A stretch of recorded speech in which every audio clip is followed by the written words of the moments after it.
Well, there's a lot that we're about to see. I mean, I think we're about to see an unprecedented amount of executive orders that are going to come down on day one. Basically, President-elect then will be President Trump trying to make good on some of his campaign promises. When he took office the last time back in the inauguration in 2017, he focused on issues like the border. You may recall shortly after the inauguration, just a few days later, we got what the so-called Muslim ban that was restricting travel to the United States from Muslim majority countries.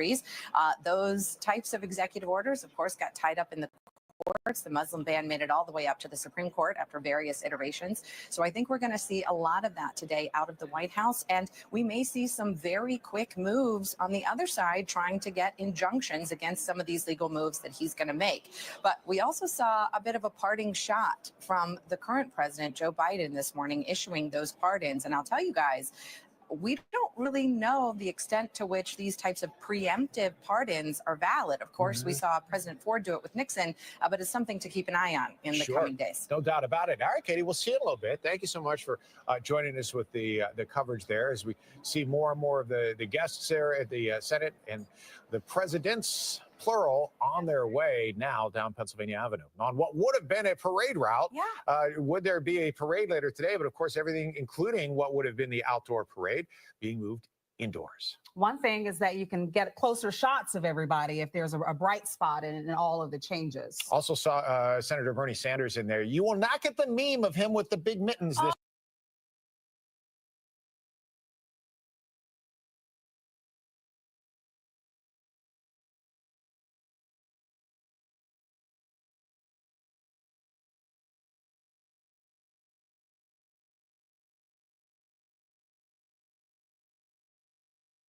time around, since obviously everything is indoor. It was 2 weeks ago at this hour, basically the big snowball fight here at Meridian Hill, Malcolm X Park. March here, you can see you have U.S. Park Police here up in the park. You have D.C. police ringing the park. And among the groups here is the Party for Socialism and Liberation. And Morgan is one of their leaders here. Morgan, tell me about it. What is there a message today? I know this is kind of to protest the incoming administration's policies as already stated and proposed. Yeah, I mean, you know, Donald Trump and the elite, you know, coterie of extreme right-wing people that have surrounded him has a message of division and hatred that they've projected into American society. They want us to be afraid of immigrants. They want us to be afraid of trans people. They want us to be afraid of China and Iran.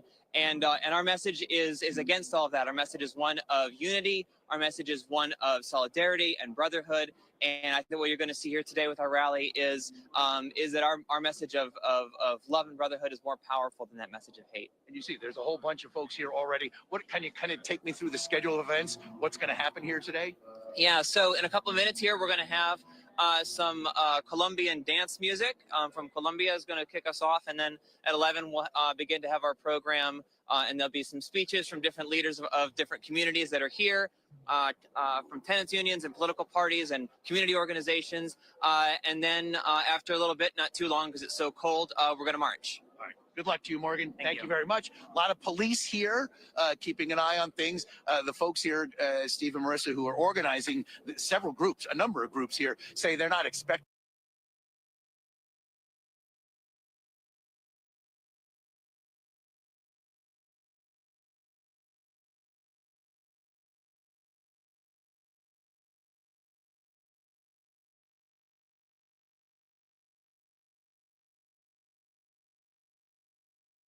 Right, so far peaceful. Thank you so much, Bob. We're continuing to keep watch of everyone making their way into the Capitol Rotunda. I do want to mention that Pennsylvania Senator John Fetterman recently arrived. At that YMCA as well last night. Trump was dancing.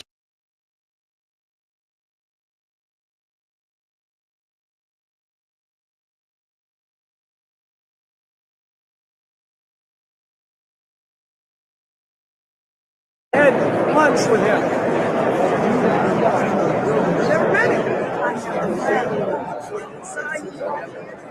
Ladies and gentlemen, the acting dean of the Diplomatic Corps.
Good morning, sir. How are you this morning? Good morning.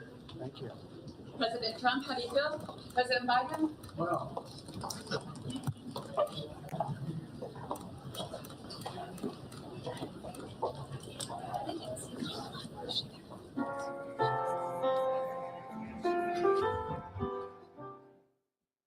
And there we saw President Biden and President-elect Donald Trump arriving at the Capitol. We see Elon Musk there, Andrew, just one of the tech titans, as you know, we were discussing as we await the official swearing-in ceremony. There is Melania Trump right there, First Lady Jill Biden, you know, Second Gentleman Doug Emhoff, and others as they continue to make their way inside the rotunda for that actual swearing-in ceremony. Yeah, and interesting, the Vances seem to be kind of trailing behind, leading the pack from behind, so to speak. I thought that was interesting there. You see J.D. Vance and Usha Vance coming into the rotunda there. Biden and Trump kind of walking somewhat stone-faced there. Biden, when asked, how's it going, he said, well, he and Trump side by side, in unison, in tandem, walking in with Vice President Kamala Harris behind. And you can just feel the emotions in the room. I think it's so interesting that, and that's what's so unique and so miraculous about the American experiment, is that political foes, political losers and winners alike can be in the same room. You see the Republican mega donor there, Miriam Adelson. You see UFC chairman Dana White. This is part of the Trump invitation list, so to speak. I'm going to be doing my best to point out some of these individuals, but you also saw there Sundar Pichai, the CEO of Google, speaking with Elon Musk as well. So, Stephanie, we're just waiting for President-elect Trump, President Biden, and all the other dignitaries to enter into the rotunda. There is a waiting area, kind of a holding room off the side, and you see members of the incoming Trump cabinet, all of whom, Stephanie, have yet to be confirmed, though their confirmation hearings are ongoing as we speak, and they will continue this week as well. You also see incoming White House Chief of Staff, Susie Wiles, there in the long white dress coat. She was instrumental in the Trump 2024 campaign, serving as co-campaign chairwoman with Chris LaCivita. And you see so many others, South Dakota Governor Kristi Noem, former Georgia Senator Kelly Loeffler, former New York Congressman Lee Zeldin, John Ratcliffe there, Trump's pick to lead the CIA, Kash Patel, Trump's pick to lead the FBI,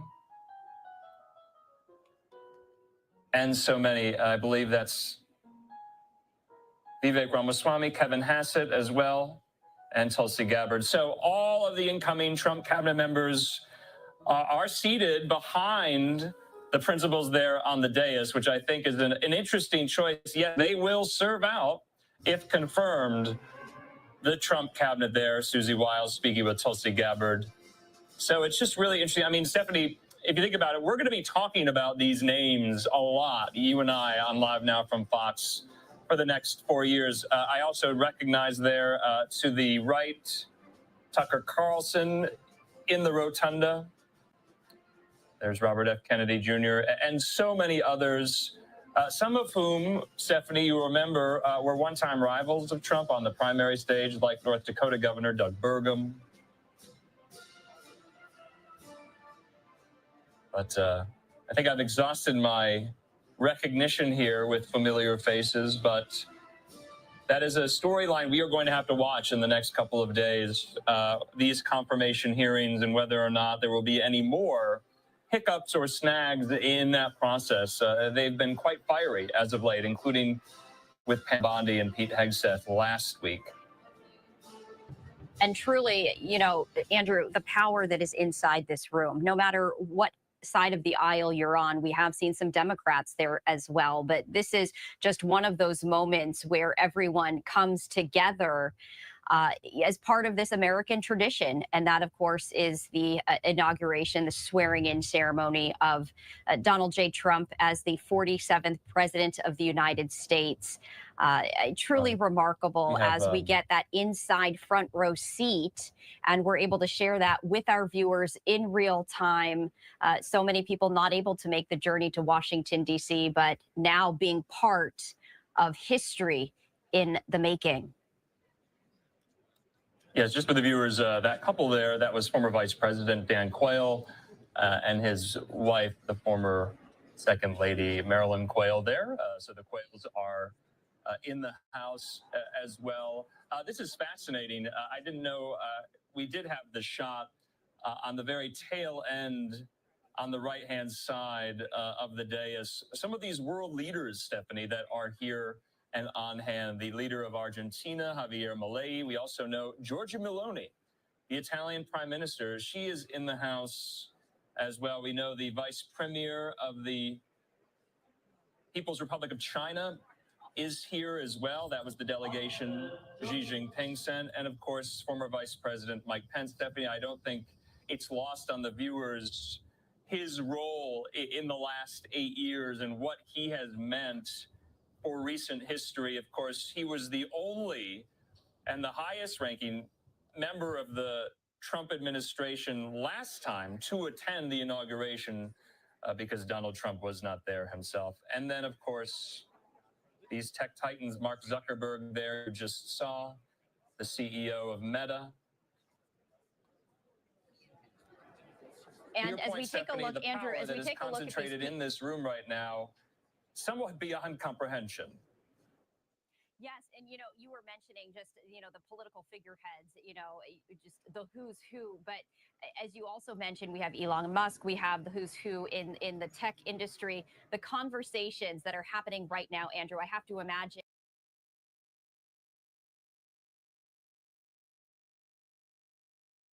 this as well. I mean, these are the head. Musk and Jeff Bezos having a conversation right there. RFK Jr. nodding and smiling in the background. Pete Hegseth. I mean, just from just a human perspective, not even a political perspective, Andrew, just from a human perspective, it's just absolutely fascinating to watch. And we get this front row inside look into what is happening. Yes, Stephanie, I wouldn't underestimate the ability of even billionaires to engage in small talk. The world's wealthiest man right there, you see Elon Musk. Of course, we know Jeff Bezos' company, Blue Origin, just had a first in its own right with their most recent test launch there in Texas. We know how important that is to Elon Musk and SpaceX. And remember, Musk is going to be part of this administration, not Senate confirmed, but as head of the Department of Government Efficiency. Also, it's notable because a lot of those tech titans, Stephanie, well, they were donors to the inaugural committee. $1 million donations came in from Amazon, from Apple, from Boeing, from Google, from Lockheed Martin, from Microsoft, also from Sam Altman of OpenAI. You see there Mark Zuckerberg and his wife. So it's not only how these individuals are going to work with the incoming Trump administration, they have also given money to the Trump inaugural as well. So they have paid for their seats, so to speak, Stephanie. So true. And when you talk about donations and trying to get into the ear of the most important people who make these decisions, but as we take a look at, and we are awaiting, of course, the people of the hour, as we are anticipating the introduction initially of Melania Trump and Usha Vance. They will be the first people to be introduced, and then Vice President-elect J.D. Vance, and then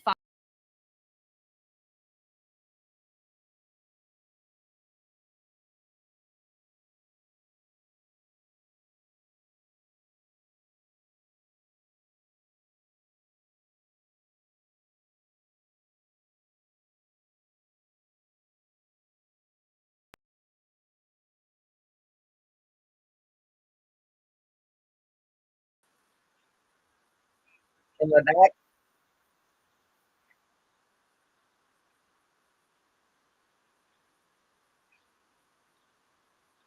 but side by side, right there, as they make their way to the seats. And also, Andrew, we haven't seen former President Barack Obama. We may have missed him, at least perhaps me, but I have not seen him yet. And we are expecting that he will be in attendance. And so we're just going to have to wait and see. Of course, George W. Bush with Laura Bush as well. We're also expecting to see arrive as we continue to just watch history unfold before our very eyes. I'll be right back. Hey, Stephanie, you had mentioned there, we see the Bushes now. You had mentioned all these people in the rotunda. I would imagine, you would imagine it's going to be quite toasty, quite warm. You might be right, but historically, the Capitol Rotunda is freezing. So I just thought I'd offer that context.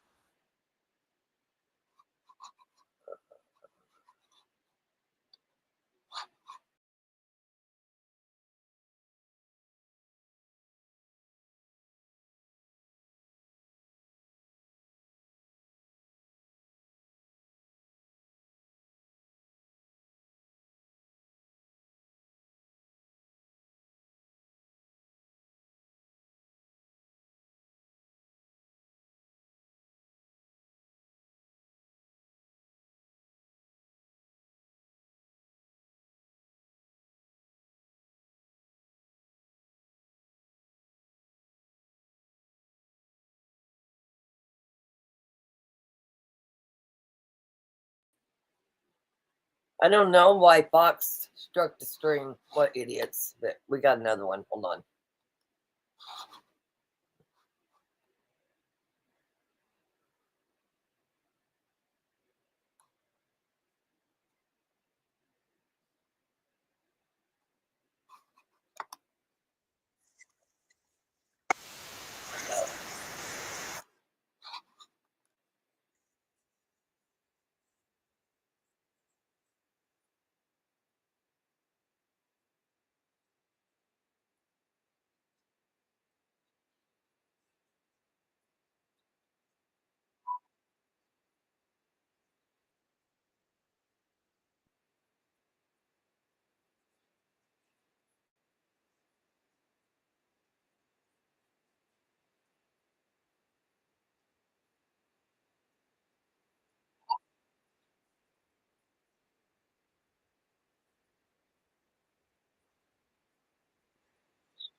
Trump administration last time. And some of these executive orders, like we saw with the Muslim ban very early on, could get challenged in the courts very quickly, forcing judges across the country to make late night decisions in a matter of hours, nationwide injunctions coming out. So we can see a lot of legal challenges very quickly, depending on the nature of some of these executive orders. But at the same time, Biden is also exercising his pardon power, and we'll talk about more later in the hour exactly how much he can do with preemptive pardons, because there are a couple of legal questions there. Guys, thanks, Katie. We're going to leave it there for now. We're going to keep switching up between our crews that we have all across D.C. today. Some posted inside, some posted outside. We've been watching the crowds. We're at the arena. We're inside the Capitol. We're on the House side. We're on the Senate side, where Katie just was. We're watching more people come in as we just saw Robert F. Kennedy there, along with Jeff Bezos. You see him there with Lawrence Sanchez, Elon Musk there to the right of the screen.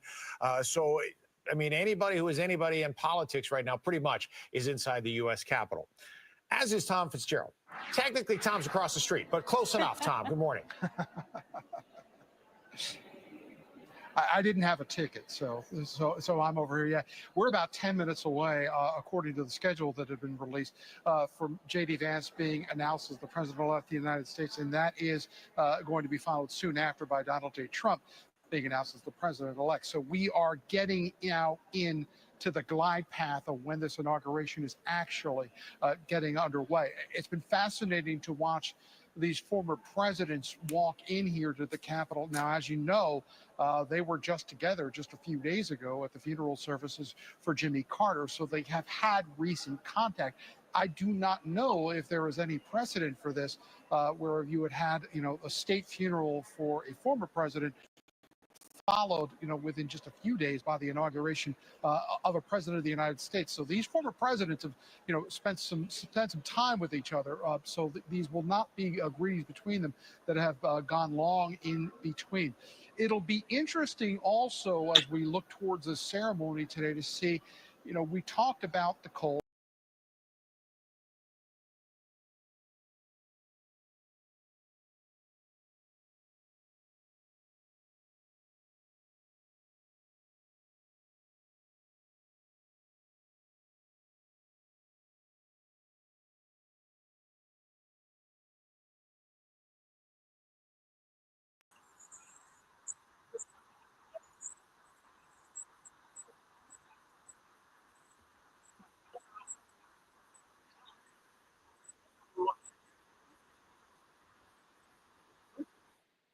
Yeah, damn is right. I'll find another stream. Hold on. I don't know why they don't want people watching their streams. It's crazy.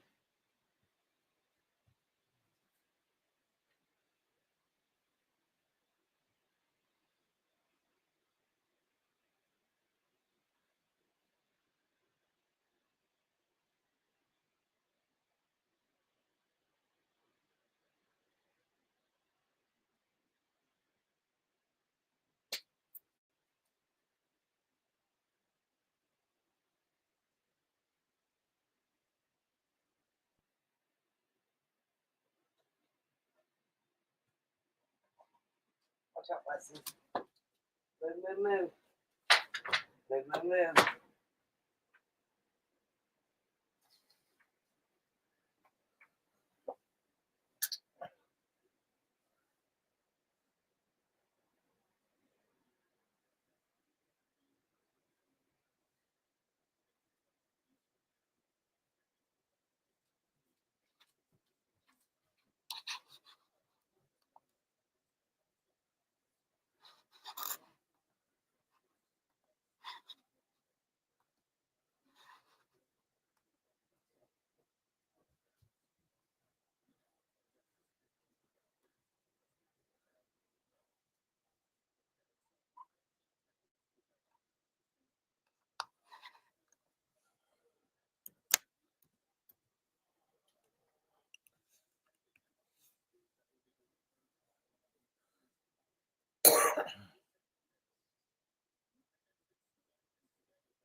Let's see which one I want to do.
Yeah, we've never been hit on the streams. I don't know what the deal is, but hey, we're here. We'll fix it. No, you wasn't missing anything. For some reason, the news station struck the stream. 2 different ones, Fox and another one. And Deb's right. We've never had a problem with any news stations.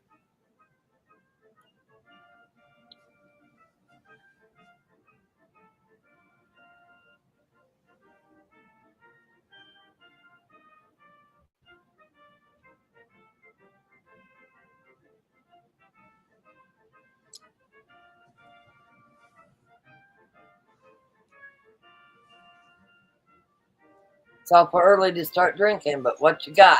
Debsy's got her fatty rolled. She's ready.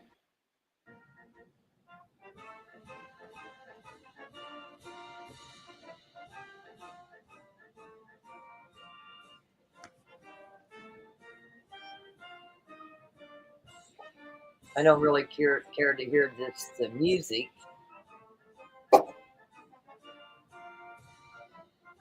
I did watch Biden and Trump get in the same limo.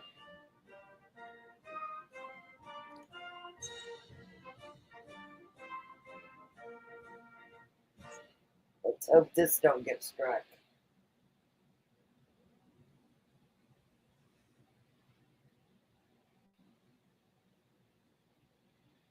If you're just tuning in, sorry, I've got some bad allergies. Listen, I got my Fireball right here too. For some, it's not a day to celebrate. I feel like it's a day to celebrate. For those of you at work listening in your earbuds or at the doctor's office, the stream got hit for